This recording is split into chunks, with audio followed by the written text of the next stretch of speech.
ഒരു മാസം പോയത് അറിഞ്ഞില്ല കേട്ടോ. ഞാൻ ഇന്ന് തിരിച്ചു പോവാണ്. അപ്പൊ തിരിച്ചു പോകുന്നത് അബുദാബിയിലേക്ക് തന്നെയാണ്. അവിടെ നിന്ന് ബസ്സിനാണ് കേട്ടോ തിരിച്ച് ദുബായിലേക്ക് വരുന്നത്.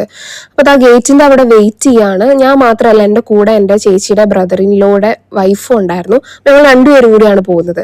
എനിക്കപ്പോൾ ആദ്യം വിൻഡോ സീറ്റ് ഒന്നും കിട്ടിയില്ലായിരുന്നു. പക്ഷെ പിന്നെ ഫ്ലൈറ്റിൽ കയറിയപ്പോൾ വിൻഡോ സീറ്റ് ആയിട്ടോ. അപ്പൊ ഞാൻ നോക്കിയപ്പോൾ പുറകിലിരുന്ന ഒരാള് എന്നെ ക്യാമറയിലേക്ക് നോക്കിക്കൊണ്ടിരിക്കുകയായിരുന്നു. അപ്പൊ ഇതാ ടേക്ക് ഓഫ് ചെയ്ത് തിരിച്ചവിടെ ഇറങ്ങുന്നത് കാണാനായിട്ട് നല്ല രസമാണ് കേട്ടോ. അപ്പോൾ നൈറ്റ് ആയതുകൊണ്ട് തന്നെ കുറച്ച് കഴിയുമ്പോഴത്തേക്കും ഫുൾ ഇരുട്ടാവും. ഞാൻ കുറെ നേരമൊക്കെ കഥകളൊക്കെ വായിച്ചിരുന്നു, അതുപോലെ ഗെയിമൊക്കെ കളിച്ചിരുന്നു കേട്ടോ.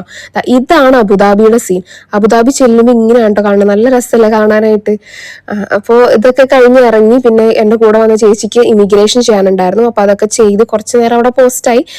അതൊക്കെ ചെയ്ത് കഴിഞ്ഞിട്ട് ബസ്സിനാണ് കേട്ടോ ഞങ്ങൾ ദുബായിലേക്ക് പോകുന്നത്. അപ്പം അത് കഴിഞ്ഞിട്ട് പിന്നെ ടാക്സിയിൽ പോകണം. ഈ ലഗേജ് കൊണ്ട് പോകാൻ പാടാണ്, പക്ഷെ എന്നാലും ബൈ.